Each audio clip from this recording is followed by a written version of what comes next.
Tension positive है. So all in all I think as of now it has become a buy on dips market. शायद 17,000 के आसपास market ने एक short term bottom search कर लिया है, बट क्या वो बॉटम आने वाले वक्त में 2-3 महीनों में मार्केट दोबारा सर्च कर सकती है, नहीं सर्च कर सकती है, उस पे एक प्रश्न चिन्ह है. I would still give a 30% chance कि मार्केट उस लेवल्स के आसपास शायद आ सकती है अगर मार्केट में कुछ. दो पॉइंट है, देखिए इसमें पॉलिटिकली भी आने वाले वक्त में. हाँ, इसमें 2 पॉइंट है अभय जी और राहुल. देखिए यूएस में, चलिए यूएस से ही लेते हैं ना. यूएस का बॉन्ड मार्केट एक डिफरेंट कहानी कह रहा है. वो यूएस इक्विटी के साथ सिंक नहीं है.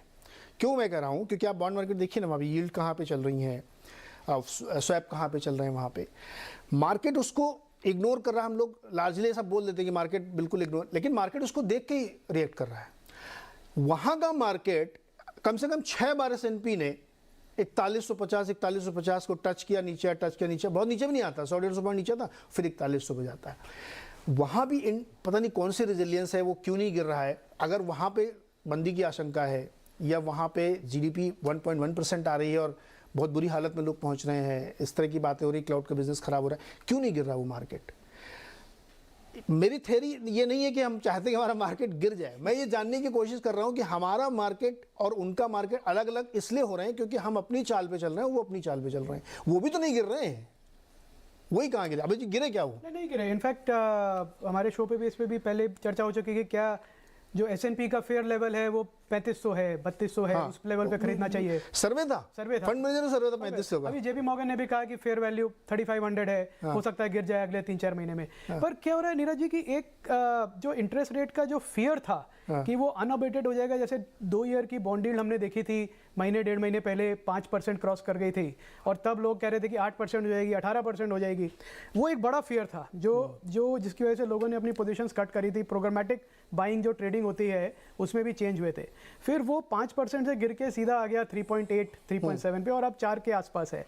तो जो इन्वर्जन था यील्ड कर्व का, जो कि बहुत शार्प था, अब वो फ्लैटन हो रहा है.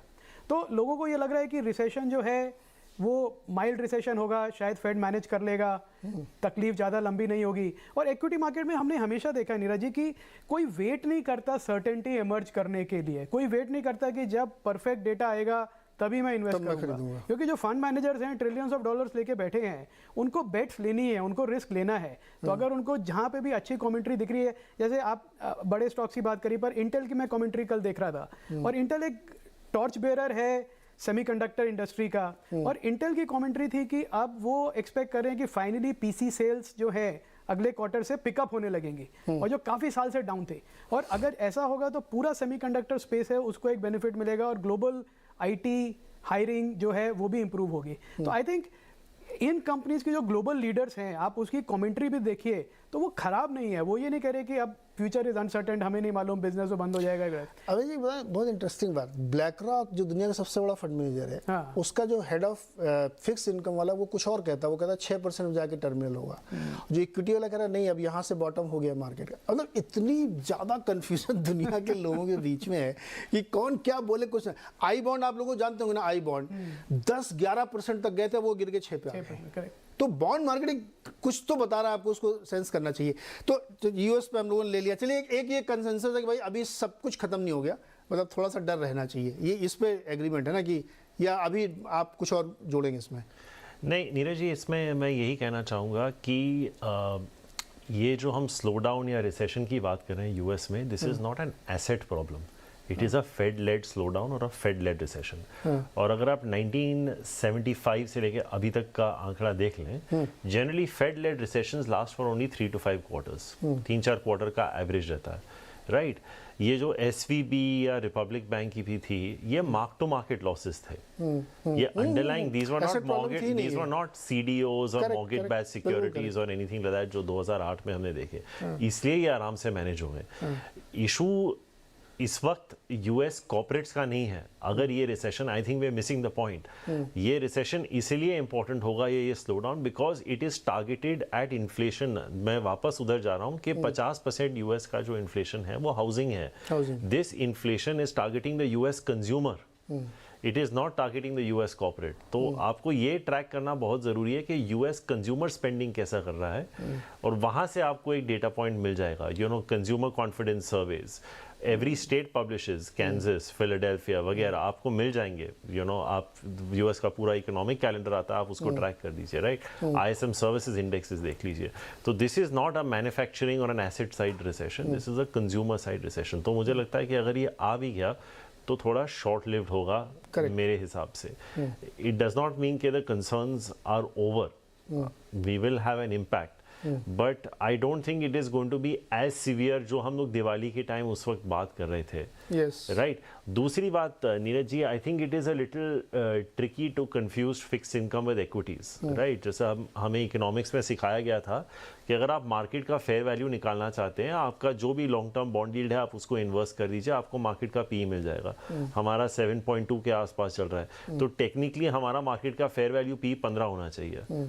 अब आपके एक गेस्ट कह रहे थे मैं मार्केट का पी तो देखता नहीं क्योंकि मैं स्टॉक्स खरीदता हूं, तो मुझे मार्केट का लेवल से मेरे को एक्चुअली कोई मतलब ही नहीं है क्योंकि मैं इंडेक्स खरीदता ही नहीं हूं, राइट? मैं फ्यूचर्स करता ही नहीं हूं। तो मैं कह रहा हूं कि अगर आप उस हिसाब से देखें तो the Nifty can technically still fall 30-35%। अगर आप फेयर वैल्यू जो हमें स्कूल में कॉलेज में सिखाया जाता था कि this is one, this is one metric to look at market P, तो आपका इंडियन मार्केट भयंकर ओवर वैल्यूड है एक्चुअली। तो I think trying to marry fixed income and equity at all times does not necessarily work. आप खुद ही देख लीजिए short term, the short end of the yield curve versus the long end of the yield curve. Fixed income managers का इतना they've had to rework the way they are investing money. आप देख लीजिए किस तरह से जो म्यूचुअल फंड के डेटा आते हैं, किसी कहीं लिक्विड फंड में इनफ्लो आउटफ्लो हो रहा है, कहीं पे इट इज़ नॉट ईजी। तो मेरा ये कहने का मतलब है कि let's not discount everything too soon. There is ये एक शेक्सपियर का प्ले है, सब अपना किरदार निभा रहे हैं। इतना मैं कहूंगा कि मार्केट यहाँ से मुझे नहीं लगता कि कोलैप्स होगा, राइट? ब्रॉडली मुझे लगता है कि ये साल का रेंज 16.5 से 18.5 हज़ार हो सकता है, इसके बीच में रहेगा, राइट? इसमें आपको पैसे बनाने के मौके भरपूर मिलेंगे, भरपूर मिलेंगे। इसी रेंज में आईटीसी डबल हुआ है। अरे अभी भी हो रहा है, इसी रेंज में आईटीसी डबल हुआ है। तो जब लोग बोलते हैं ना कि मार्केट थका हुआ है, नहीं भाई, ढूंढने की बात है, ढूंढने की बात है। और मैं आपसे कह रहा हूं, it's not that it is because it's the weekend, मैं कह रहा हूं कि अगर आईटीसी का कैश डिप्लॉयमेंट ठीक ठाक हुआ, ITC can double from here also. नहीं, मैं तो कह रहा हूं कि जो उनका कैपिटल लोकेशन का क्वेश्चन था, वही वाला सेक्टर सबसे बढ़िया कर रहा है। नहीं, तो मैं वही कह रहा हूं नीरज जी, आईटीसी का अगर आप देखें 20 से 25 हज़ार करोड़ का उनका कैश ऑन बुक्स है। थ्योरी आपको बताती है, obviously if your cash is higher, your return on equity is depressed.